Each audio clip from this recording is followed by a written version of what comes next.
Seorang anak perempuan disekap oleh pria bersenjata tajam di pos polisi kawasan Pejaten, Jakarta Selatan.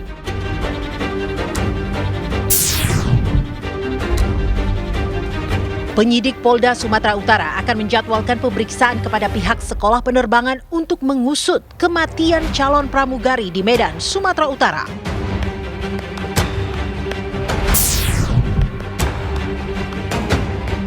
Terdakwa kasus pembunuhan Dini Sera Afrianti, Gregorius Ronald Tanur, akhirnya kembali ditangkap. Penangkapan Ronald dilakukan setelah vonis bebasnya dianulir Mahkamah Agung. Lantas, bagaimana nasib Tanur? Selain kasus Dini, akankah turut dijerat kasus suap yang memperberat hukuman? Saksikan ulasannya di Apa Kabar Indonesia Malam.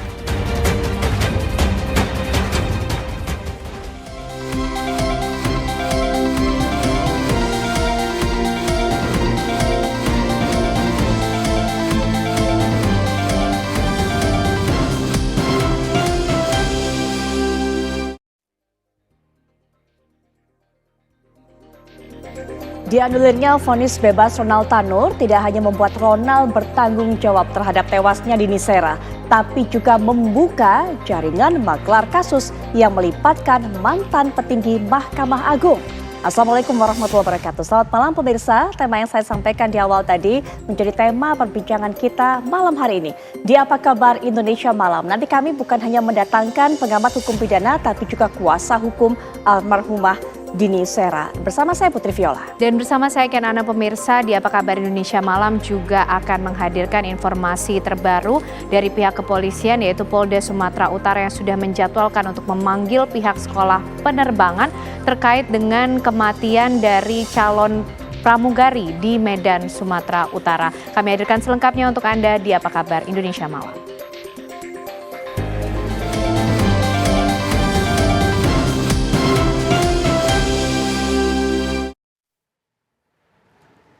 Pemirsa, tragis, seorang bocah perempuan diduga disekap oleh seorang pria bersenjata tajam di pos polisi di kawasan Pejaten, Jakarta Selatan. Ya, peristiwa ini sempat menjadi perhatian masyarakat sekitar. Korban berhasil diselamatkan dan polisi telah menangkap pelaku penyanderaan, sementara korban berhasil diselamatkan dan dibawa ke rumah sakit.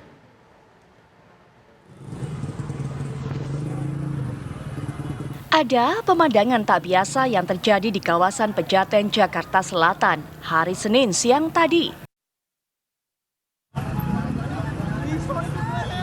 Perhatian masyarakat dan pengguna jalan tertuju pada pos polisi di kawasan Pejaten, Jakarta Selatan. Di pos polisi tersebut ada peristiwa mengenaskan yang terjadi, di mana seorang anak perempuan disekap oleh seorang pria bersenjata tajam. Dalam video yang beredar, terlihat korban menangis saat pelaku menodongkan senjata tajam ke leher korban. Seorang saksi mata bernama Mulyadi mengatakan bahwa pelaku menarik korban turun dari mobil hingga membawa korban ke dalam pos polisi. Anak kecil maka kita di alhamdulillah yang penting anaknya selamat. Selamat. Ini pakai apa Bang tadi nyandernya? Pakai pisau. Kecil tadi tuh. Landerannya di mobil Bang. Udah kurang tahu, pokoknya diseret dari arah mall, diseret. Dari mall diseret. Turun dari taksi Bang. Turun dari taksi diseret. Dibawa ke sini langsung.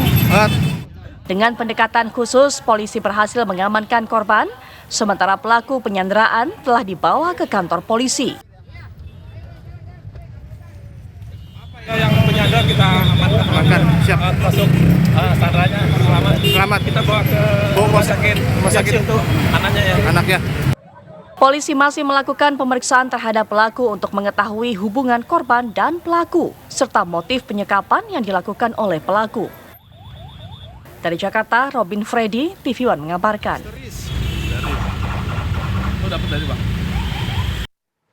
Ya, dan saat ini kita telah terhubung dengan AKP Nurma Dewi selaku Kasih Humas Polres Jakarta Selatan. Selamat malam. Selamat malam Ibu Nurma. Selamat malam. Halo, selamat malam Mbak. Iya, Bu Nurma, apakah betul sudah diketahui bahwa pelaku penyekapan ini adalah rekan dari ayah korban? Iya, betul betul. Jadi setelah diamankan tadi Mbak dari, Kapolsek yang jelas memimpin, kemudian juga ada Kasat Lantas juga yang memimpin, itu tadi, tadi juga sekalian memang, semua ada di situ Mbak. Jadi memang kemudian juga saya bertanya langsung dengan, yang melakukan. Baik, Ibu Nurma, apa yang menjadi motif pelaku dan apa sebenarnya hubungan dari pelaku ini dengan ayah korban? Apakah memang hanya murni rekan kerja atau ada hal-hal lainnya? Iya, jadi kalau, dari pengakuan tersangka yang melakukan itu tadi yang diamankan itu katanya dia minta izin kepada orang tuanya untuk membawa anak ini jalan-jalan. Nah, kemudian rupanya rupanya, yang melakukan ini, yang membawa anak ini, dia sudah mengkonsumsi, narkoba, Mbak. Jenisnya sabu-sabu. Dia, yang mengaku sudah 4 hari mengkonsumsi barang haram tersebut, Mbak. Jadi tindakannya ini Jadi di situ berdasarkan halusinasi, begitu Ibu? iya, Karena jadi pengaruh dia zat terlarang. betul, Mbak. Jadi dia halusinasi. Jadi kalau bawa anak ini dia merasa aman, karena memang dia dilihat sama orang itu kalau dia berjalan sendiri, alasannya demikian. Tapi masih didalemin semua, Mbak. Oke, tapi artinya Bu, apakah kemudian ada motif lain yang menjadi latar belakang tindakan pelaku selain oke kita tahu bahwa dalam pengaruh obat terlarang seperti itu Bu Nurma? Iya, kalau tadi penyidik, PPA Polres Jakarta Selatan, hanya kita sudah mendalami, tapi dia mengakunya demikian. Namun demikian tetap didalemi, Mbak, yang jelas pasti didalemi karena memang dia sudah, membawa senjata apa namanya, pisau dapur yang dibawa dari rumahnya katanya. Itu yang kita masih dalemi lagi. Iya. Itu, Mbak. Bu Nurma, bagaimana pelaku ini bisa membawa anak ini kemudian bepergian? Apakah memang mendapatkan izin dari orang tuanya atau sebenarnya diculik Bu atau seperti apa? Iya, tadi kalau pengakuan dari apa namanya, dari tersangka itu tadi dia bilang, "Saya pamit Bu, saya pamit kepada orang tuanya. Saya mau bawa dia ke tempat sepupu saya yang tidak jauh dari rumahnya." Itu. Nah, kemudian dia bawalah itu dengan izin, kata dia izin dengan orang tuanya. Kemudian dia bawa, lanjut dia pinjam motor sepupunya untuk membawa anak ini berputar-putar ke Jakarta. Nah, jadi pengaruh, dari obat itu dia yang mengaku betul-betul, saya betul-betul, pengennya itu Bu, jalan-jalan tapi saya halusinasinya takutnya itu dilihatin orang, dari pengakuannya, dari, tersangka, Oke. gitu Bu. Bu Nurma, ini sempat lihat dalam gambar pelaku itu dan juga korban berada di dalam pos seperti itu ya Bu ya dan mengarah ke mobil. Ini mereka Iya, hendak betul. mengarah kemana dan seperti apa strategi yang juga dilakukan oleh pihak kepolisian saat menangani ini? Ya, jadi dari Kapolsek Pasar Minggu setelah dapat telepon dari warga bahwa di situ ada anak, kemudian ada orang yang, yang duduk dan, dipanggil dia tidak menyaut. Nah, lanjut dia mengeluarkan, senjata, yaitu, pisau dapur. Langsung diacungkan ke di lehernya anak tersebut. Nah, kemudian dari situ Kapolsek mengumpulkan, anggota, lebih kurang 20 orang, kemudian juga Kasat, Lantas juga datang ke TKP. Nah, kemudian juga dibantu dari Babinsa, warga masyarakat, terutama yang ada di situ, mengamankan tempat, lanjut, bernegosiasi. Bernegosiasinya Kapolsek, bertanya langsung, "Mohon maaf Bapak, kita akan, menyelamatkan alasannya, untuk keluar dari sini, biar, pokoknya dengan bernegosiasi biar anak ini selamat." Itu tujuan dari Kapolsek, gitu Mbak. Kondisi korban atau kondisi anak ini saat ini bagaimana Bu? Masih sudah diserahkan ke orang tuanya. Jadi tadi juga, sempat dibawa rumah sakit karena memang, takut ada goresan karena memang diacungkan ke leher kemudian di perutnya. itu apa namanya tuh pisau itu Mbak. Keterangan dari orang tua korban seperti apa, Bu? Termasuk hubungan dengan pelaku, apakah kemudian ada masalah atau seperti apa? Dari keterangan orang tuanya, terutama ibunya itu sudah mencari sama bapaknya, tapi kan tidak ketemu. Namun pas tahu ada anak, kemudian ada orang di situ, ada tersangka, yaitu dia langsung datang ke TKP. Kemudian juga iya betul itu anak saya, kemudian ya itu dengan bernegosiasi, karena memang kita butuh keselamatan anak ini, karena memang di situ ada senjata pisau yang jelas ya membahayakan sekali buat anak kecil umur 4 tahun. Ya, umur 4 tahun, Mbak. Baik, sebenarnya sudah berapa lama, Bu, orang tua dari korban ini mengenal pelaku sehingga kemudian orang tua korban percaya memasrahkan anaknya untuk dibawa jalan-jalan oleh pelaku? Dari keterangannya, jadi dia baru kenal dua bulan. Katanya saya ada bisnis dengan bapaknya, ada bisnis. Nah, tapi kita masih didalami itu semua, karena memang kita harus dalami semua itu, Mbak. Dengan pengakuannya apakah betul atau semua pasti didalami. Nah, kemudian setelah kita memeriksa dan memang kejadiannya dibawa dari Jakarta Timur, dari kita berkomunikasi dengan Polres Jakarta Timur, terutama dengan PPA.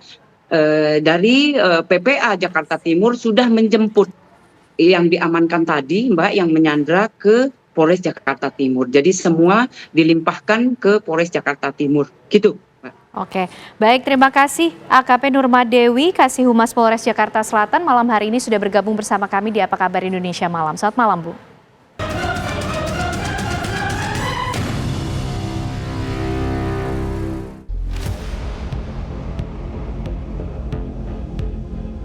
Terdakwa kasus pembunuhan Dini Sera Afriyanti, Gregorius Ronald Tanur, akhirnya kembali ditangkap. Ronald ditangkap di kediamannya di perumahan Victoria Regency, Surabaya, Jawa Timur pada Minggu kemarin oleh petugas Kejaksaan Tinggi Jawa Timur. Penangkapan anak dari mantan anggota DPR fraksi PKB Edward Tanur itu dilakukan setelah vonis bebasnya dianulir Mahkamah Agung. MA membatalkan vonis bebas yang diputuskan Majelis Hakim Pengadilan Negeri Surabaya terhadap Ronald Tanur. MA melalui kasasi kini menghukum Ronald Tanur menjadi 5 tahun penjara. Adapun dalam vonis bebas ini, Kejagung telah menetapkan 5 tersangka. Di antaranya 3 hakim yang memberikan vonis bebas, yaitu Erin Tuadamanik, Mangapul, dan Heru Hanindyo. Selain itu, Kejagung juga menetapkan pengacara Ronald Tanur, Lisa Rahmat, sebagai pemberi suap. Kemudian mantan pejabat Mahkamah Agung Zarof Richard juga menjadi tersangka suap dalam kasus ini. Tak tanggung-tanggung, Kejagung menyita uang dan emas senilai hampir 1 triliun rupiah dari penggeledahan rumah Zarof.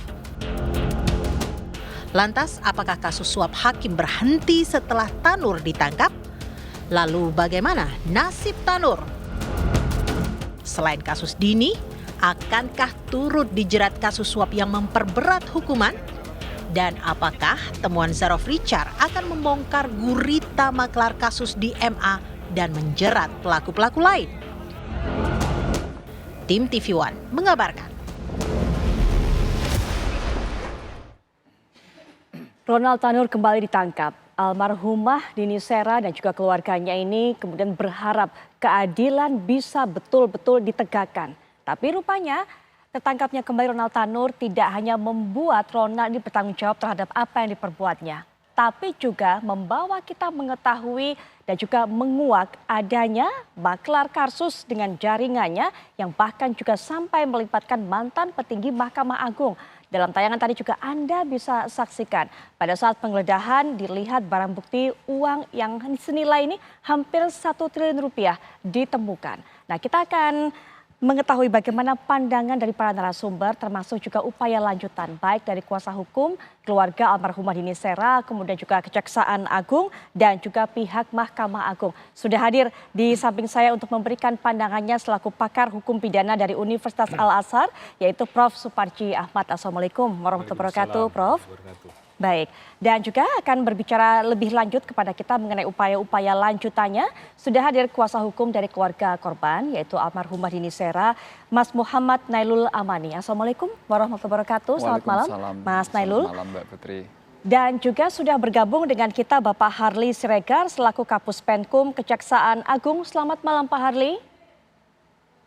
Selamat malam, Mbak Putri. Baik, Pak Harli, kami berikan apresiasi yang luar biasa, tentunya pihak Kejaksaan Agung bisa kemudian menguak ini semua dan juga berhasil menangkap Ronald Tanur yang kita ketahui juga ini semakin membuka adanya fenomena gunung es mengenai jaringan maklar kasus yang bahkan melibatkan mantan para petinggi MA.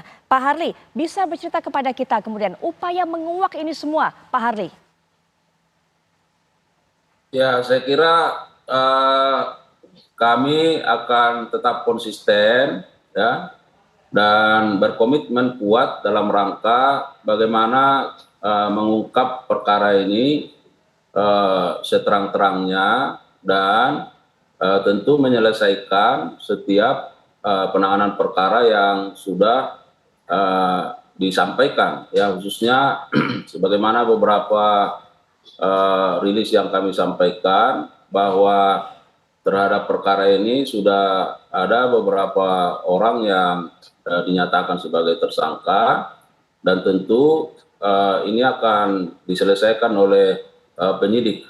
Yang kedua, bahwa tentunya penyidik pada Jampitsus terus berkomitmen dan memiliki komitmen yang tinggi bagaimana setiap bukti-bukti yang ada akan terus dikaji, didalami keterkaitan bukti yang satu dengan yang lainnya. Dan kami kira bahwa ini tentu dalam rangka bagaimana membuat terang perkara ini dan kita harapkan ini bisa dibawa ke pengadilan. Saya kira begitu, Mbak Putri. Baik, sepertinya ini juga akan membuka kasus-kasus lain termasuk juga orang-orang lain yang juga terlibat dalam kasus suap ini, Pak Harli. Adakah kemudian nanti kita bisa lihat bagaimana pemeriksaan dilakukan terhadap Ronald Tanur, mungkin juga akan terkait juga dengan kasus suap ini, kemudian juga pihak-pihak lain seperti orang tua dan sebagainya, Pak Harli? Setiap fakta tentu ini akan dijadikan oleh penyidik menjadi bahan, menjadi kebutuhan penyidikan.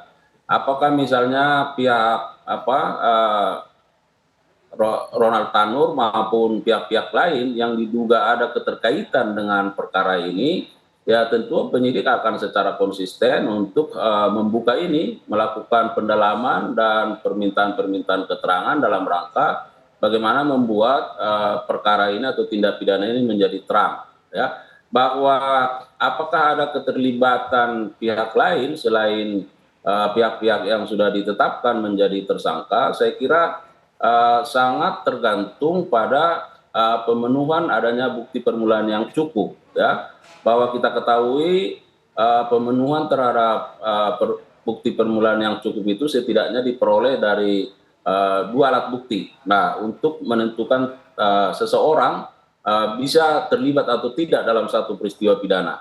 Saya kira juga dalam kaitan perkara ini juga halnya sama ya, bahwa penyidik terus akan menggali setiap keterangan maupun dari alat-alat bukti yang lain dan tentunya siapapun pihak yang diduga terlibat apabila memenuhi bukti permulaan yang cukup itu tentu penyidik akan berkomitmen untuk menyelesaikannya. Saya kira begitu. Baik, Mas Nailul, bagaimana tanggapan dari keluarga almarhumah melihat ini semua? Hakim 3 orang ini kemudian yang mendapatkan suap yang memvonis bebas Ronald Tanur ditangkap. Kemudian juga pejabat MA atau mantan pejabat MA ditangkap. Bahkan juga pengacara dari Ronald Tanur juga ditangkap. Bagaimana kemudian? Tanggapan dari kami selaku tim kuasa hukum dan juga keluarga almarhum di situ pertama pasti shock ya dengan melihat barang bukti yang sebegitu banyak dan wah sekali. Selain itu kami juga bersyukur karena para orang-orang yang menzolimi kami itu telah mendapatkan mendapatkan batunya. Meskipun pada saat ini masih belum ada putusan yang ingkrah. Tapi di sisi lain kami juga mengapresiasi dengan apa yang telah dilakukan oleh Kejagung terkait bisa menguaknya adanya dugaan suap ataupun gratifikasi terhadap bebasnya Ronald Tanur. Hal ini membuat kami lega bahwasanya memang masih ada keadilan atau harapan bagi Dini Sera Afriyanti almarhum, seperti itu. Baik, kami dapatkan kabar juga dari pihak pengacara Ronald Tanur, Lisa Rahmat ini juga ditangkap. Ini kemudian sempat melakukan upaya penyuapan, baik terhadap kuasa hukum almarhumah ataupun juga keluarga almarhumah. Apa yang ditawarkan sebenarnya?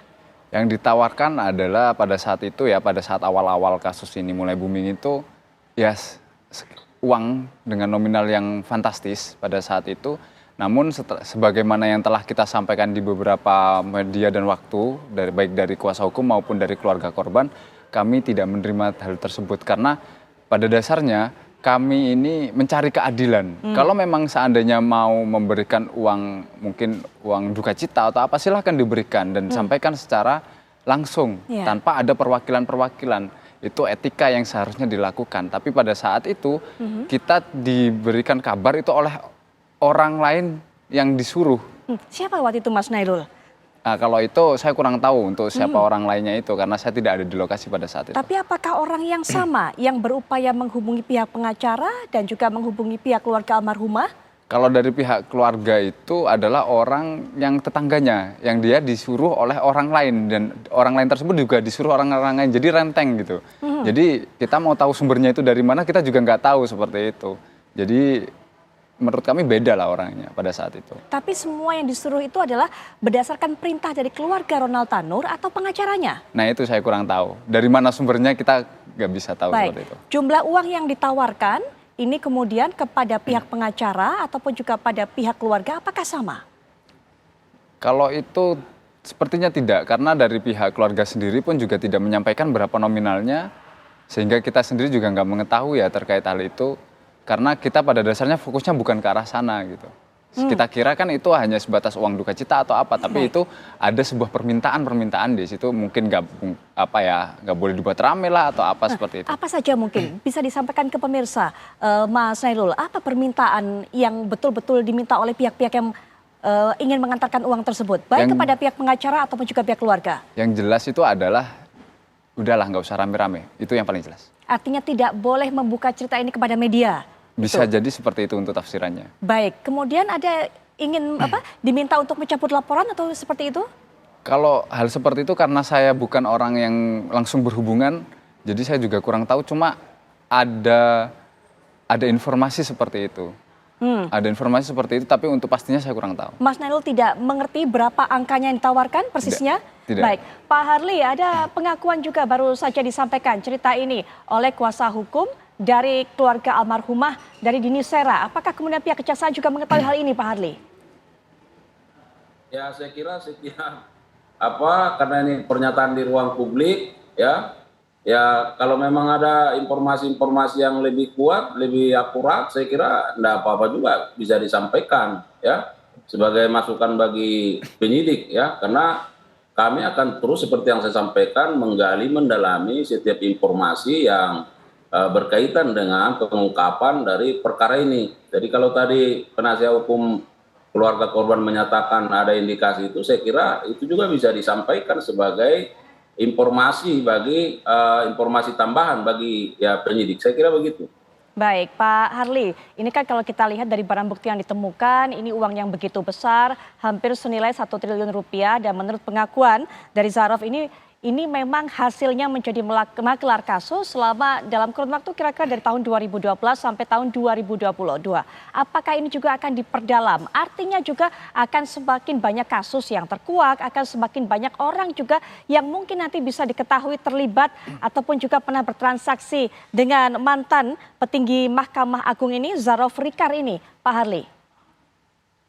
Jadi begini Mbak, bahwa terhadap saudara ZR itu sudah ditetapkan sebagai tersangka dan dipersangkakan melakukan tindak pidana berupa permufakatan melakukan suap atau gratifikasi. Jadi permufakatan. Nah, kita tahu bahwa permufakatan dan percobaan itu menjadi voltaic delik atau delik selesai, ya. Nah, kemudian yang kedua, bahwa tentu semua akan berpulang bagaimana pintu-pintu yang bisa dibuka oleh saudara ZR ini terkait dengan pengakuannya bahwa hasil yang Mbak sampaikan tadi merupakan pengurusan perkara yang dilakukan selama 10 tahun.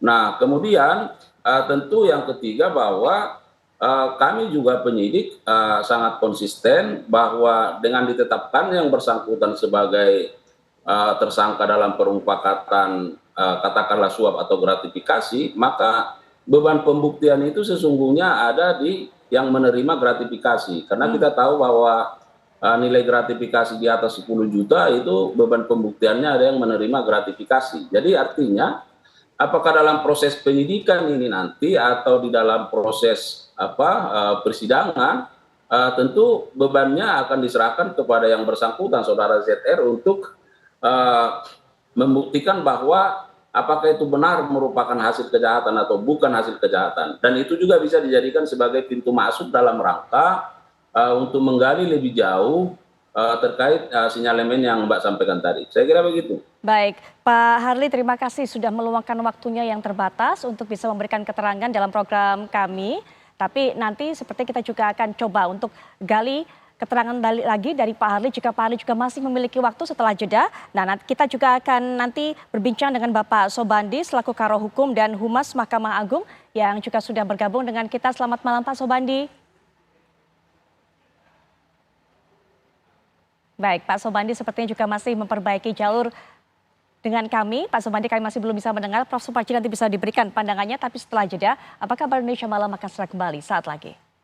Kita kembali lanjutkan perbincangan seperti yang sudah saya sempat kenalkan tadi sebelum jeda, juga sudah bergabung narasumber berikutnya dengan kita Bapak Sobandi selaku Karo Hukum dan Humas Mahkamah Agung. Selamat malam Pak Sobandi. Pak Sobandi bisa mendengar suara saya? Baik, sepertinya masih ada kendala komunikasi kami dengan Pak Sobandi. Kita akan langsung saja sambil menantikan Pak Sobandi juga kembali bergabung dengan kita. Prof. Suparji, bagaimana melihat ini? Satu sisi kemudian ada upaya untuk ditegakkan kembali keadilan ini dan ternyata ini malah menguak adanya maklar kasus. Kita pisahkan antara tanggung jawab dari Ronald Tanur, kemudian juga satu lagi adanya jaringan maklar kasus. Prof. Suparji. Ya, pertama mungkin bagi keluarga almarhum ya, ada kalimat yang mengungkap Gusti Allah ora sare gitu. Allah tidak tidur, akhirnya terbongkar mafia ini.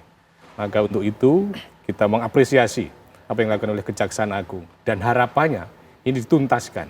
Dan kemudian ini tidak sekedar maklar menurut saya. Ini adalah mafia yang kemudian harus dibongkar sampai tuntas gitu. Mafia adalah jaringan yang kemudian apakah oknum-oknum tertentu, apakah terstruktur, sistematis dan masif gitu. Itu harus kemudian dibongkar. Ini momentum yang sangat baik di pimpinan Ketua MA yang baru. Maka untuk itu harus ada satu upaya yang sungguh-sungguh membongkar jaringan-jaringan ini. Dan yang kedua, bahwa Ronald Tanur saya kira ada peristiwa, ada perbuatan dan ada pertanggungjawaban pidana yang berbeda. Pada satu sisi sudah mempertanggungjawabkan terhadap pembunuhan, penganiayaan yang sudah dihukum 5 tahun oleh kasasi. Pada sisi yang lain saya kira juga pertanggungjawaban tentang korupsinya, maksud saya dalam konteks misalnya suap dan gratifikasinya, bahwa tidak berhenti di situ, tidak berhenti pengacara, tidak berhenti hakim, tidak berhenti maklarnya, tetapi orang yang menyuruh saya kira juga harus diminta pertanggungjawaban. Siapa yang menyuruh, siapa yang turut serta, siapa yang turut membantu perlu diungkapkan, karena ini adalah suatu perbuatan dan pertanggungjawaban yang berbeda. Jadi tidak hanya sebatas dia pembunuhannya, tetapi juga tentang perbuatan menyuapnya tadi bagi Ronald Tanur, termasuk mungkin pihak-pihak lain gitu, juga diminta pertanggungjawaban. Jadi kalau kita berharap betul, Kejaksaan Agung tidak ragu-ragu untuk kemudian membongkar siapapun yang terlibat, termasuk mengaudit putusan-putusan yang di mana bisa terhimpun uang sampai 1 triliun itu. Karena apa? Karena tentunya ini kan sangat menyedihkan bagi para pencari keadilan sebelumnya. Karena berarti pada waktu itu ketika orang yang kalah, ketika orang yang menang bukan karena faktor hukum, tetapi ada faktor uang yang diterima dari itu. Maka untuk itu penting kiranya bagi Kejaksaan Agung untuk mengembangkan perkara ini tadi, supaya semuanya menjadi satu proses yang betul-betul bisa tuntas. Kalau kemudian kita hanya berhenti pada kasus ini, sementara ada uang 1 triliun yang kemudian dihimpun bertahun-tahun itu bagaimana pertanggungjawabannya?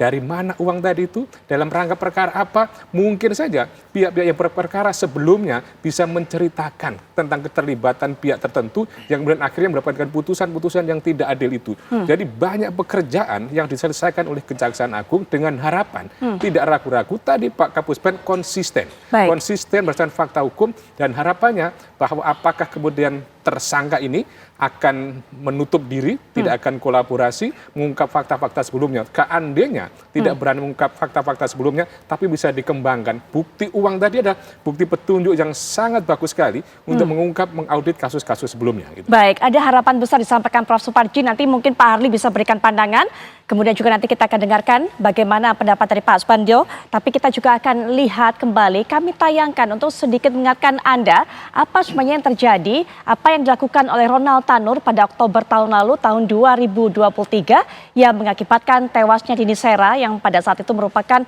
kekasih dari Ronald Tanur. Kita lihat kembali, ini merupakan kejadian di basement parkiran di sebuah gedung di Surabaya, yang ini kemudian ya Mas Nailul yang menjadi viral, karena memang ini menguak berbagai macam kasus lainnya hingga saat ini. Kemudian apa yang dilakukan oleh Ronald Tanur, yang waktu itu juga vonis bebas, ini mengagetkan publik. Nah ini penganiayaan juga yang dilakukan pada saat kemudian dipraktekkan oleh Ronald Tanur. Mas Nailul, apa yang Anda masih ingat juga dengan rangkaian peristiwa-peristiwa ini? Kalau ini pada saat ini kan pada saat diturunkan dari mobil ya. Jadi pada saat ini itu kesaksian pada saat rekonstruksi itu almarhumah Dini Sera itu diturunkan dari bagasi mobil. Jadi dari basement tadi, dari basement tergeletak itu dan diangkat ke dalam mobil, ditaruh di dalam mobil, itu bukan ditaruh di kursi selayaknya manusia, tapi ditaruh di bagasi belakang mobilnya. Yang di situ kalau kemarin pada saat saya mengikuti sidang, itu kesaksian dari security pada saat membantu untuk mengangkat almarhumah itu adalah karena si Ronald Tanur ini katanya kenapa kok ditaruh di bagasi mobil, katanya kotor. Ini kan sangat tidak manusiawi menurut kami. Yeah. Itu bukan. Dan setelah itu jarak dari basement ke rumah sakit dan basement ke apartemen itu tidak terlalu jauh. Tapi Ronald Tanur itu lebih memilih untuk membawa almarhum itu ke mana namanya? Ke apartemen. Dan di apartemen pun itu Ronald Tanur tadi seperti yang di video yang ditampilkan bahwasanya Ronald Tanur menurunkan itu pun dibantu sama penghuni dari apartemen. Jadi Ronald Tanur tidak sendiri dan dibantu juga sama security. Setelah itu almarhumah Dini itu ditinggalkan begitu saja di lobi apartemen. Sedangkan Ronald Tanur naik ke atas dan ada indikasi dia mau kabur sehingga dicegatlah sama security. Itu yang ada di rekonstruksi dan tidak diakui di dalam persidangan oleh Ronald Tanur. Baik, itu sedikit mengingatkan kita apa yang sudah diperbuat oleh Ronald Tanur tentunya. Nah, kita kembali terhubung dengan Pak Sobandi selaku Karo Hukum dan Humas Mahkamah Agung. Pak Sobandi, sudah bisa mendengar suara saya, Pak?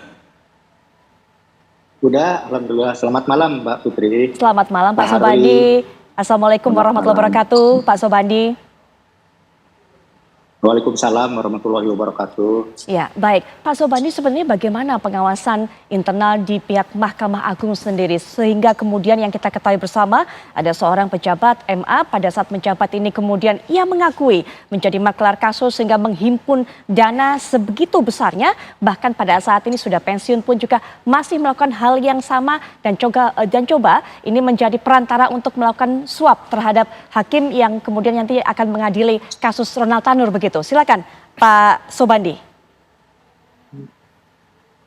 Mengenai status JTR sudah disampaikan oleh juru bicara Mahkamah Agung bahwa beliau sudah 2 tahun pensiun, sehingga pembinaan dan pengawasan terhadap yang bersangkutan sudah bukan kewenangan dari Mahkamah Agung. Pembinaan dan pengawasan Mahkamah Agung selalu dilakukan kepada seluruh hakim, termasuk Hakim Agung. Setiap bulan rutin dilakukan oleh Ketua Mahkamah Agung, bahkan oleh ketua-ketua di tingkat pertama, pengadilan tingkat pertama maupun tingkat banding, mereka rutin melakukan pembinaan. Bahkan kepala badan pengawasan menurunkan tim untuk menjadi pengawasan di daerah-daerah. Jadi kita selalu rutin melakukan pembinaan dan pengawasan. Baik, pembinaan pengawasan dilakukan secara rutin. Memang ZR ini dilakukan saat ini sudah pensiun, tapi kemudian ia juga mengakui pada saat masih menjabat ia juga melakukan praktek hal yang sama. Sebenarnya bagaimana ada celah-celah ini sehingga kemudian bisa luput dari tim pengawasan, Pak Sobandi? Jadi mengenai apa yang dilakukan oleh ZR selama dia menjabat, itu memang luput dari pengawasan karena itu ya istilahnya gimana ya, perbuatan ya seperti perbuatan yang melanggar undang-undang tapi tidak diketahui mungkin oleh pengawasan. Sementara yang sekarang yang lebih paham adalah penyidik apa yang telah dilakukan baik pada waktu menjabat dia sebagai kepala atau menjabat sebagai badan diklat itu atau setelahnya. Penyidik tentu akan lebih memahami itu.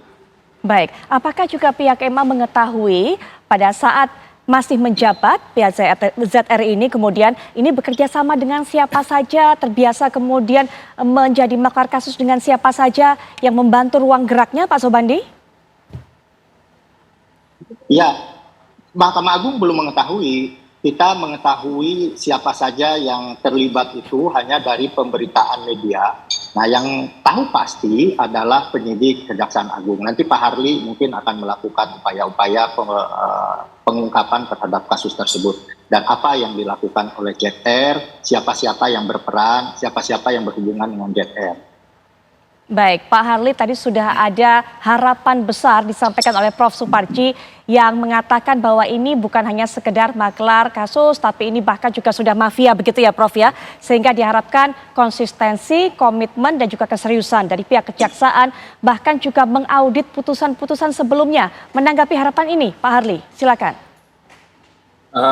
Terima kasih, saya kira harapan kita adalah harapan bersama dan itu juga semata-mata saya sampaikan sekali lagi bahwa kami kejaksaan dalam perkara ini tidak sedang mencari panggung melalui penanganan perkara ini, tetapi murni bahwa ini adalah penegakan hukum, ya, bahwa di sini adalah ada fakta-fakta yang mengungkap terjadinya tindak pidana. Maka saya kira kami juga sangat sependapat tadi yang disampaikan oleh Pak Sobandi bahwa barangkali ini adalah merupakan perkara yang terlepas dari fungsi-fungsi pengawasan yang sudah dilakukan secara ketat.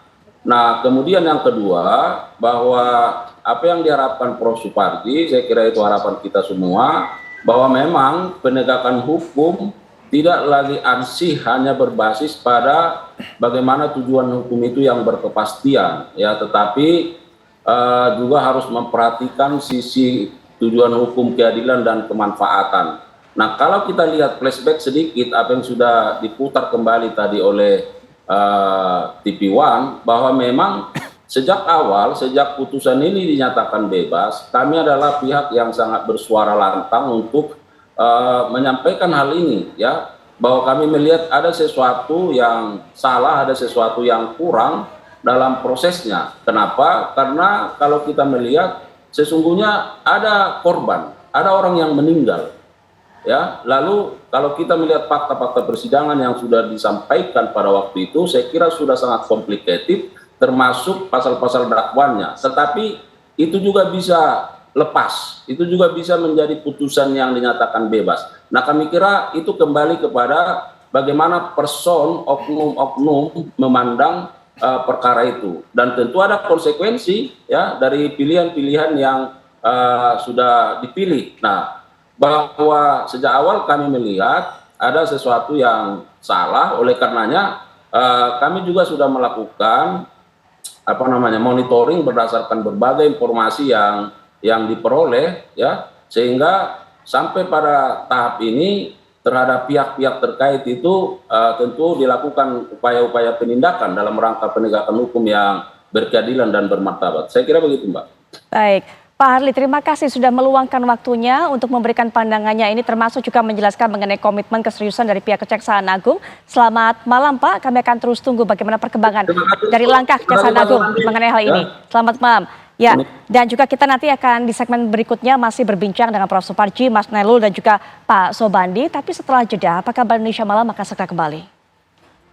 Baik pemirsa, kita kembalikan perbincangan. Pak Sobandi jadi sudah menjelaskan memang ada pengawasan dilakukan. Tapi kemudian ada celah-celah juga yang mungkin luput, sehingga inilah yang menjadi peluang ranah bermain bagi ZR ini, Prof. Ya, saya kira memang patut diapresiasi ya upaya melakukan pengawasan, pembinaan ya. Tetapi kemudian faktanya adalah terjadi seperti ini. Sehingga persoalannya adalah mengapa bisa terjadi seperti ini? Apakah adanya kelemahan dalam pengawasan atau kelihayan orang yang diawasi? Ini kan kemudian menarik kan. Jadi kita tidak bisa kemudian menjustifikasi sudah ada pengawasan, tetapi kemudian yang perlu diperbaiki adalah bagaimana ini tidak terulang lagi di masa yang akan datang. Bagaimana meningkatkan pengawasan secara otentik, secara nyata gitu, sehingga kemudian bisa dideteksi secara dini. Bayangkan bagaimana kemudian dia ngurus beberapa perkara sampai bisa menghimpun begitu banyak duit itu kan.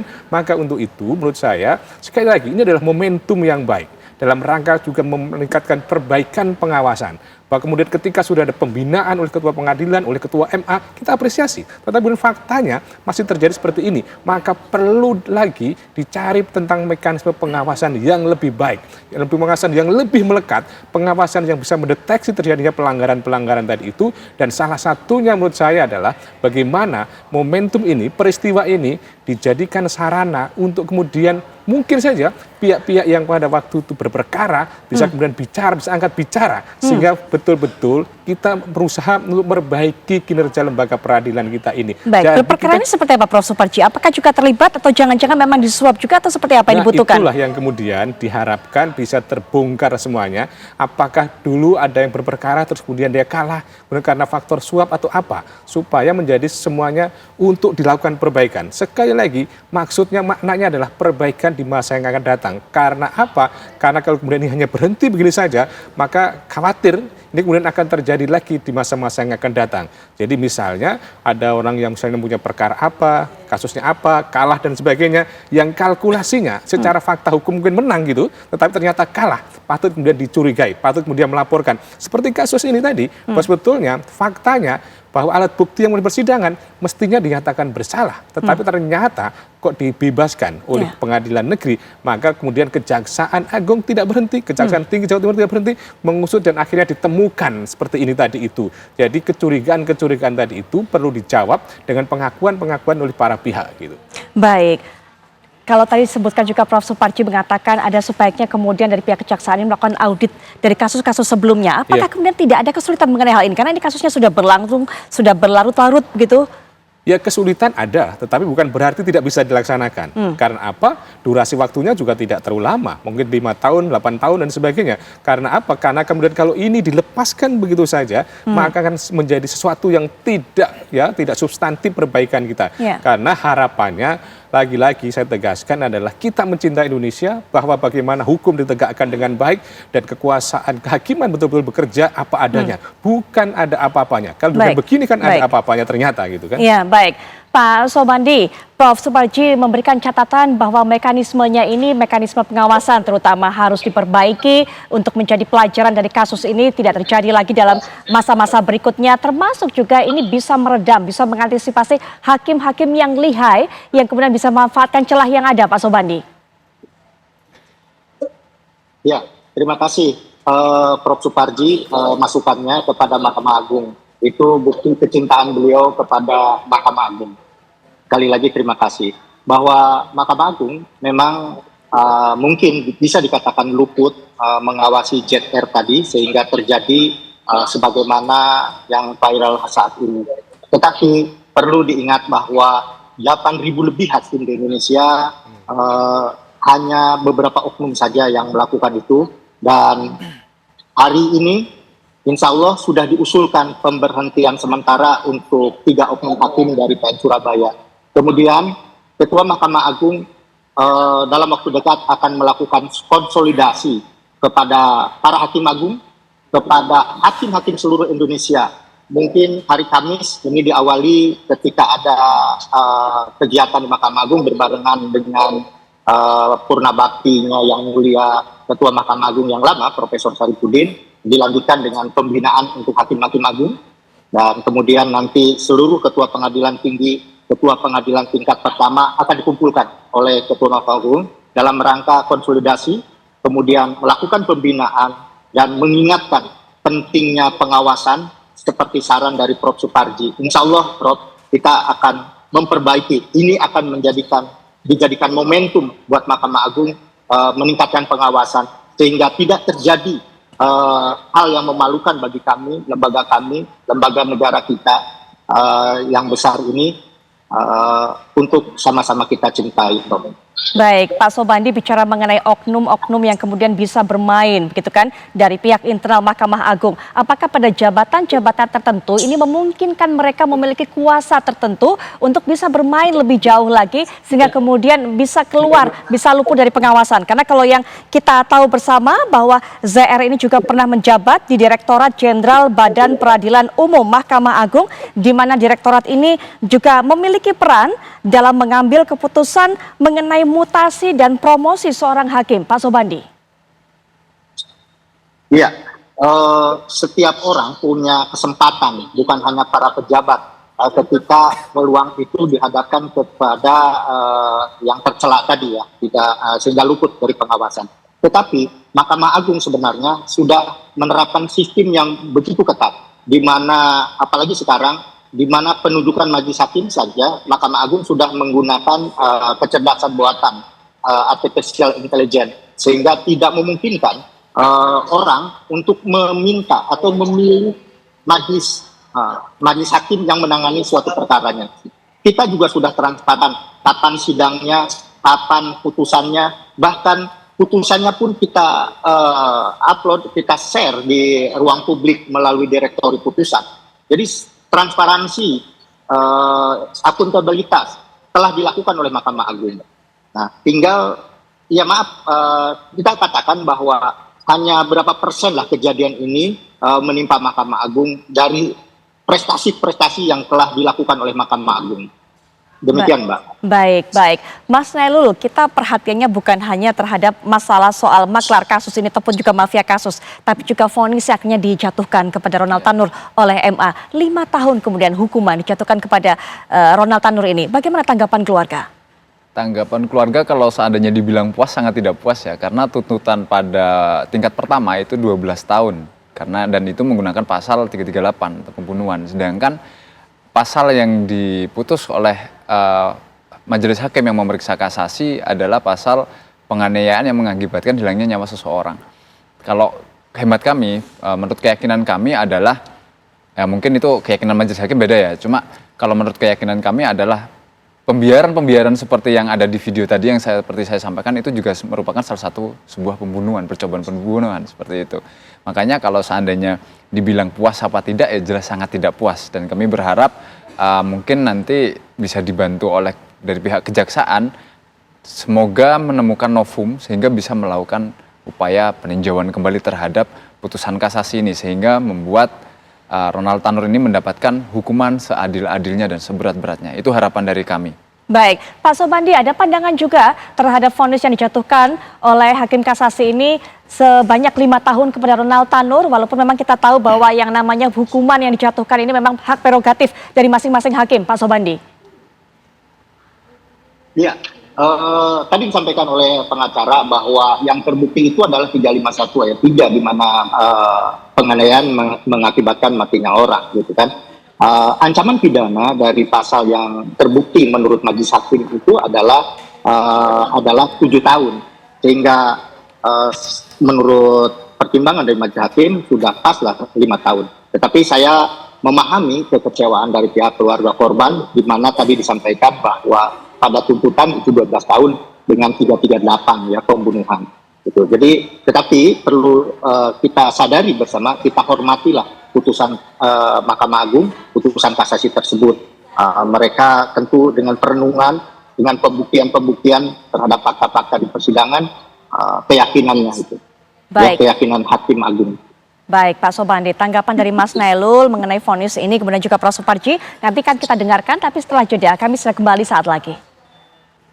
Ya pemirsa, Anda masih menyaksikan Apa Kabar Indonesia Malam, dan tentu kami akan mengajak Anda untuk melihat bagaimana kronologi kasus pasca putusan bebas dari PN Surabaya dari Ronald Tanur. Namun kami sebelumnya juga memiliki informasi untuk Anda pemirsa terkait dengan informasi tersebut.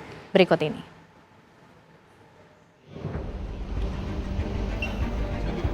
Gregorius Ronald Tanur, terpidana kasus pembunuhan Dini Sera Afriyanti, ditangkap tim tangkap Buron Jampitsus Kejati, Jawa Timur di rumahnya di Pakuwon City, Virginia Regency E3, Surabaya, Jawa Timur pada Minggu malam. Ia ditangkap tanpa perlawanan. Vonis bebas Ronald Tanur yang diputus Hakim Pengadilan Negeri Surabaya pada 24 Juni 2024 dianulir oleh Mahkamah Agung. Pada 22 Oktober 2024, Mahkamah Agung memvonis hukuman 5 tahun penjara. Putusan Mahkamah Agung pun menganulir putusan Pengadilan Negeri Surabaya. Ronald Tanur resmi menyandang status terpidana kembali. Sejak Minggu malam, Ronald Tanur telah menghuni rutan kelas 1 kota Surabaya. Kepala Rutan kelas 1 Surabaya Tommy Elius mengatakan, karena telah sempat bebas, Ronald pun kembali menjalani masa pengenalan lingkungan.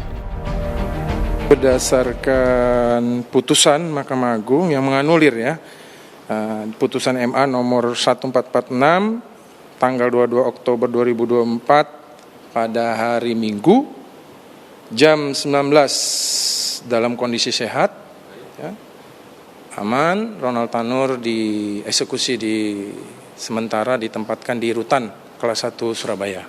Oke. Baik, terkait prosesnya ini langsung ditempatkan atau seperti apa Pak Tommy? Iya, sama. Kita perlakukan sama layaknya tahanan dan narapidana. Memang si Ronald Tanur ini jatuh-jatuhnya berarti sebagai narapidana sekarang. Kita perlakukan sama, namun karena dia sempat bebas demi hukum dan kembali lagi, maka kita ulang lagi masa pengenalan lingkungannya. Kita tempatkan dia di blok Mapenaling namanya, pengenalan lingkungan, untuk melakukan pembinaan dasar lagi, kembali lagi ke awal. Untuk sementara, Ronald Tanur belum dikirim ke Lapas Surabaya, mengingat dari pengembangan kasus pembunuhan Dini Sera Afriyanti terdapat kasus tambahan yang menjerat 5 tersangka terkait suap dan atau gratifikasi vonis bebas Ronald Tanur. Ya, nanti kita ini kan mengungkap suatu tindak pidana. Jadi bagaimana keterangan-keterangan yang akan muncul dalam pemeriksaan baik terhadap saksi misalnya, karena kemarin langsung didalami pemeriksaan saksi terhadap LR, ya kan, oknum pengacara itu. Nah, termasuk kepada ZR. Nah, ini seperti apa nanti posisi 920 miliar dan 51 ini, apakah ini merupakan ada keterkaitan dengan peristiwa pidana yang merupakan suap dan gratifikasi yang melibatkan Ronald Tanur. Nah, ini juga akan terus didalami. Sebelum Ronald Tanur ditangkap, sebelumnya pada 23 Oktober 2024, Kejagung menangkap 3 hakim PN Surabaya dan seorang pengacara terkait dugaan suap vonis bebas Ronald Tanur. Dan terakhir pada 25 Oktober 2024, Kejagung pun menangkap mantan pejabat Mahkamah Agung yang diduga terlibat dalam dugaan suap hakim yang memvonis bebas Ronald Tanur. Juru bicara Mahkamah Agung, Hakim Agung Yanto, dalam konferensi persnya Senin siang angkat bicara soal 3 hakim yang diduga terlibat suap dalam kasus Ronald Tanur, termasuk putusan hukuman terhadap Ronald Tanur yang dianggap cukup ringan.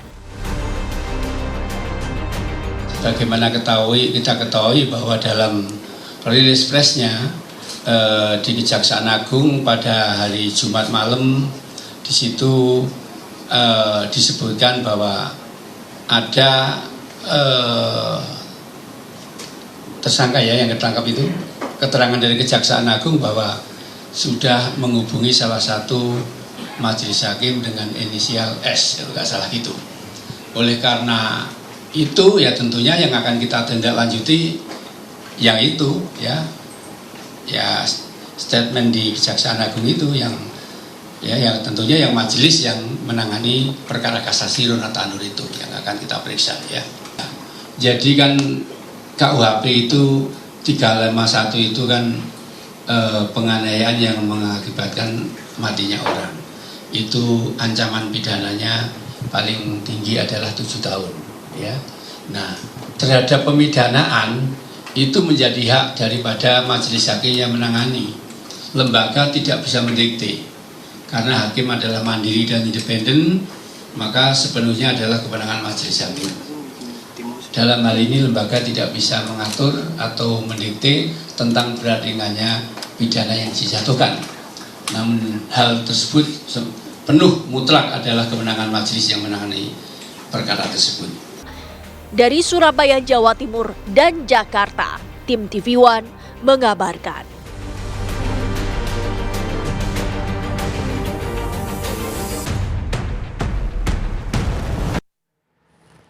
Ya pemirsa, kini saatnya kami akan ajak Anda untuk melihat bagaimana kronologi kasus Ronald Tanur pasca putusan bebas dari PN Surabaya pada Juli lalu. Kami hadirkan informasinya untuk Anda yang telah kami rangkum berikut ini tentunya pemirsa. Pada tanggal 24 Juli 2024, Majelis Hakim PN Surabaya ini membebaskan Ronald Tanur dari segala dakwaan kasus penganiayaan yang mengakibatkan Dini Sera meninggal dunia. Kemudian 5 Agustus 2024, jaksa ini mengajukan kasasi. Berikutnya di tanggal 14 Agustus 2024, Ronald Tanur dicegah untuk bepergian ke luar negeri. Dan di tanggal 26 Agustus 2024, Komisi Yudisial merekomendasikan pemecatan hakim yang memberi vonis bebas kepada Ronald Tanur dan diusulkan untuk diajukan ke MKH. Pada 22 Oktober 2024 pemirsa, Mahkamah Agung menganulir putusan bebas dan menjatuhkan vonis 5 tahun Ronald Tanur. Ini adalah dalam tahap kasasi.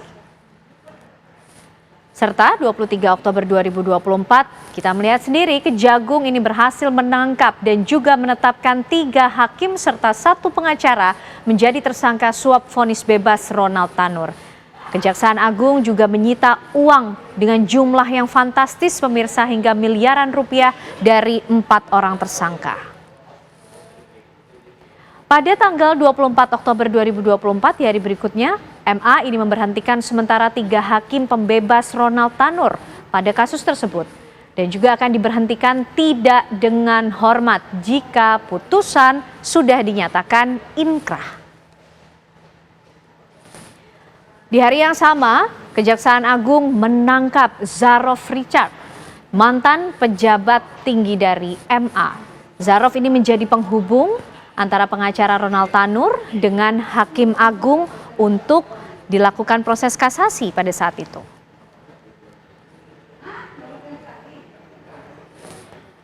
(27 Oktober 2024, Ronald Tanur ditangkap dan langsung dijebloskan ke dalam lapas kelas 1 Surabaya.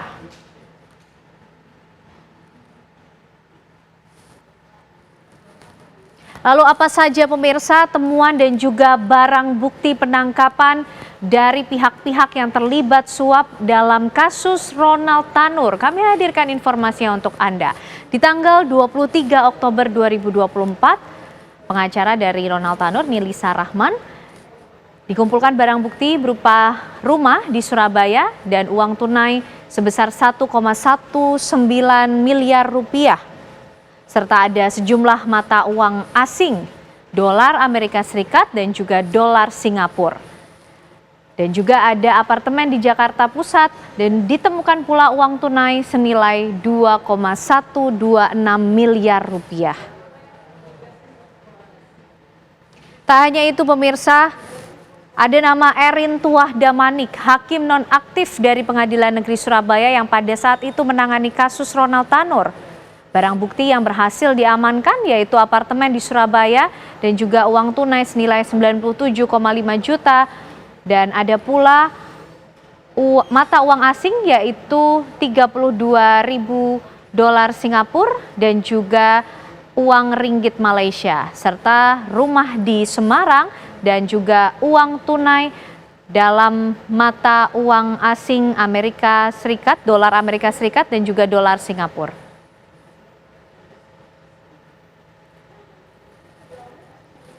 Nama lain yaitu Heri Hanindyo, hakim nonaktif dari Pengadilan Negeri Surabaya yang juga pada saat itu menangani kasus yang sama dari Ronald Tanur. Adapun barang bukti yang diamankan yaitu apartemen di Surabaya dengan uang tunai senilai 104 juta rupiah, 2.200 dolar Amerika dan juga 9.100 dolar Singapura serta 100.000 yen. Dan ada nama lain juga pemirsa yang juga masih terlibat dalam kasus Ronald Tanur yaitu Mang Apul yang juga pada saat itu merupakan hakim nonaktif atau pada saat itu adalah hakim yang menangani kasus Ronald Tanur dan saat ini sudah nonaktif dari PN Surabaya. Ada sebuah apartemen di Surabaya yang diamankan serta tentunya uang tunai senilai 21,4 juta rupiah, 2.000 dolar Amerika dan juga 32.000 dolar Singapura. Dan tersangka terakhir pemirsa yang mengejutkan dengan nilai yang fantastis, Zarof Richard, mantan penjabat MA, ditangkap di sebuah hotel di Bali. Serta ada pula rumah di Jakarta yang diamankan dan uang tunai senilai 920,91 miliar rupiah serta logam mulia 51 kg. Jumlah yang begitu fantastis diamankan dari mantan pejabat MA ini yang terlibat dalam kasus Ronald Tanur. Calon Gubernur nomor urut 3 Pramono Anung menagih janji Ridwan Kamil soal rencana ingin membangun taman wisata kelas internasional serupa Disneyland sebagai calon Gubernur Jakarta saat ini. Yang saya hormati Bapak Ridwan Kamil dan Bapak Suswono, pertanyaan kami singkat dan sederhana. Dulu pada tahun 2018, Kang Emil pernah menyampaikan akan membangun Disneyland di Cikarang. Sekarang Kang Emil ketika menjadi calon gubernur di Jakarta menyampaikan akan membangun Disneyland di Pulau Seribu. Sebetulnya akan dibangun di Cikarang atau di Pulau Seribu? Terima kasih. Saya jawab dengan nilai saja. Banyak kerja, banyak catatan. Sedikit kerja, sedikit catatan. Tidak ada kerja, tidak ada catatan. Sebaik-baiknya pemimpin adalah pemimpin yang berani ngambil keputusan.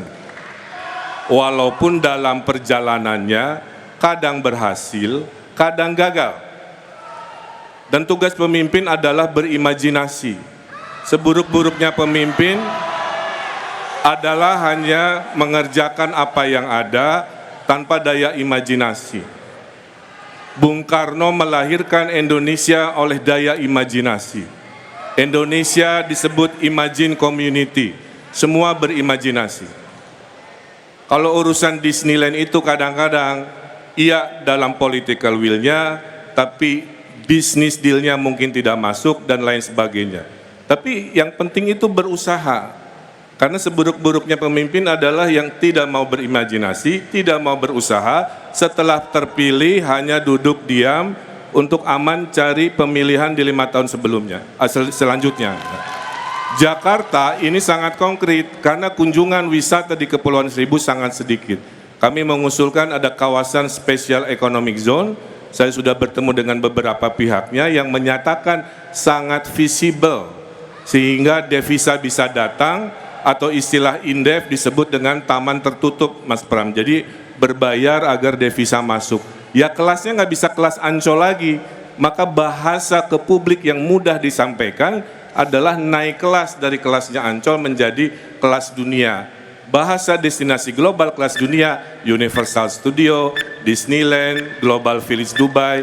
Itulah yang dibahasanya akan dimengerti oleh pihak-pihak internasional. Terima kasih. Baik. Pilkada Jakarta, kandidat saling serang soal rekam jejak. Calon Gubernur nomor urut 1 Ridwan Kamil mengulik calon Wakil Gubernur nomor 3 Rano Karno saat menjadi Gubernur Banten. Bertanya saya tentang Bandung, sekarang tentang Jawa Barat, ya memang track record lah yang diperdebatkan. Izinkan saya tidak bertanya ke Mas Pram, beliau guru saya bertanya ke sahabat saya Pak Rano Karno. Bang Rano, Anda pernah jadi wakil gubernur, Bu Atut, kemudian naik menjadi gubernur Banten. Ya. Seorang pemimpin tentunya diberi kekuasaan sebegitu besar untuk menjalankan amanah. Dalam catatan saya, dari 2012 sampai 2017, indeks pembangunan manusia Banten tidak naik. Yang terjadi bukan stabil, malah turun 0,07. Apa kendalanya, apa permasalahannya, sehingga hal itu yang sangat disesalkan bisa terjadi. Terima kasih. Kang Emil mungkin pura-pura nggak tahu, padahal dia tahu. Kang, saya jadi gubernur Banten cuma 1 tahun, Kang. Saya 2012 sampai 2013 jadi wakil gubernur, 2013 sampai 2015 jadi PLT gubernur, saya jadi gubernur 1 tahun. Banten ini aneh, Kang. Sejak dia lepas dari Jawa Barat tahun 2000, tanggal 4 Oktober 2000, sampai hari ini mungkin Akang bisa cek, Kapolda di Banten tuh ada 2. Kapolda Banten dan Kapolda Metro. Pangdamnya 2, Kang. Pangdam Siliwangi dengan Pangdam Jaya. Akang bisa bayangin bagaimana saya harus berkoordinasi dengan situasi seperti itu. Singkat kata, Kang, Kabupaten Tangerang, Kota Tangerang Selatan, Kota Tangerang itu sudah established sebagai sebuah population. Tapi Pandeglang, Lebak harus diakui jujur. Karena itu saya bersyukur Presiden Jokowi memberikan 13 proyek nasional kepada Provinsi Banten. Yang pertama adalah Bandara Soekarno-Hatta itu diakui sebagai Bandara Banten, Kak, bukan Bandara Jakarta. Kemudian tol Serang-Panimbang itu juga diberikan oleh Provinsi Banten. Artinya Banten itu secara teritori sejahtera ada di Tangerang Raya. Cuman daerah Pandeglang, Lebak tentu sulit untuk dikembangkan. Tapi alhamdulillah dengan diberikannya kawasan ekonomi khusus yang ada di Tanjung Lesung, insya Allah Banten segera bisa mengejar indeks yang Akang impikan itu tadi. Mungkin itu jawabannya. Terima kasih. Jakarta butuh pemimpin berpengalaman. Saya juga sama, Bang. Pangdamnya 2, Siliwangi, Jaya untuk Bekasi dan Depok. Kapoldanya juga 2, Depok, Bekasi, Metro, sisanya Kapolda Jawa Barat. Tugas pemimpin adalah berkoordinasi. Apalagi tadi disampaikan fakta, udah dikasih begitu banyak proyek strategis nasional dari Pak Jokowi kan. Tapi saya lihat catatan IPM turun bukannya naik. Tingkat pengangguran terbukanya hanya turun 0,8. Saya 5 tahun naik 3%. Desa tertinggal masih ada di akhir jabatan Abang, 48 desa tertinggal. Jadi poin saya, menjadi pemimpin tidak harus selalu mencari alasan-alasan ke orang lain. Mudah-mudahan kalau terpilih kita fokus Jakarta lebih baik di pasangan kita. Cukup. Atau Abang. Terima kasih. Kang Emil yang saya hormati, kalau saya bisa ngebenahin kampung orang di Banten, masa saya nggak bisa benahin kampung saya sendiri di Jakarta? Kalau saya nggak bisa ngebenahin kampung saya Jakarta, saya nggak maju jadi wakil gubernur. Saya harusnya jadi anggota DPR RI, Kang. Tapi karena ini Jakarta memanggil saya harus benahi. Kalau bicara pengalaman, barangkali antara kita berdua, Pramono Anung lebih unggul soal pengalaman daripada kita. Warga di kawasan permukiman padat penduduk Tambora, Jakarta Barat ramai-ramai mengejar pelaku pencurian kendaraan bermotor. Dari rekaman kamera CCTV, terlihat warga beramai-ramai berusaha mengejar 2 orang pria yang mengendarai sepeda motor matic di dalam gang sempit. Aksi nekat para pelaku curanmor diketahui saat korban mengetahui kendaraannya hilang saat diparkir di depan rumah Raib dicuri. Kedua pelaku mengendarai sepeda motor dengan kecepatan tinggi. Dari pengejaran 1 orang pelaku nyaris tertangkap warga karena terjatuh.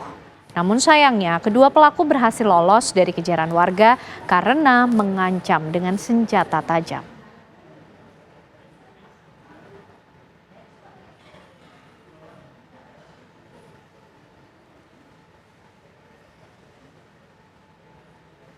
Kita beralih ke informasi lainnya. BKSDA Kalimantan Tengah kembali mengevakuasi seekor orang utan jantan di Kabupaten Kota Waringin Timur.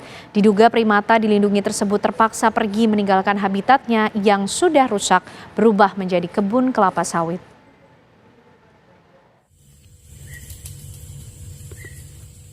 Sudah 1 minggu terakhir, orang utan jantan berbobot 80 kg berkeliaran di kebun buah dekat permukiman warga di Desa Ganepo, Kecamatan Seranau, Kota Waringin Timur, Kalimantan Tengah.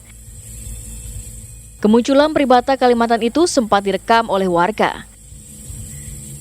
Diduga kemunculan satwa dilindungi yang keberadaannya sudah hampir punah tersebut akibat habitatnya yang sudah rusak berubah menjadi kebun kelapa sawit. Khawatir orang utan menyerang, warga akhirnya melaporkan hal itu kepada petugas BKSDA setempat. Kemudian langsung melakukan upaya penyelamatan terhadap orang utan tersebut bersama relawan dari Orang Utan Foundation Internasional.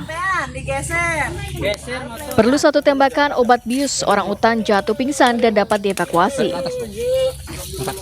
Hasil pemeriksaan sementara di lokasi, orang utan jantan yang diperkirakan berusia sekitar 35 tahun tersebut dalam keadaan sehat. Kemudian petugas mengangkut primata tersebut dengan sepeda motor menuju ke dermaga penyeberangan lalu menerbangkannya menuju Sampit.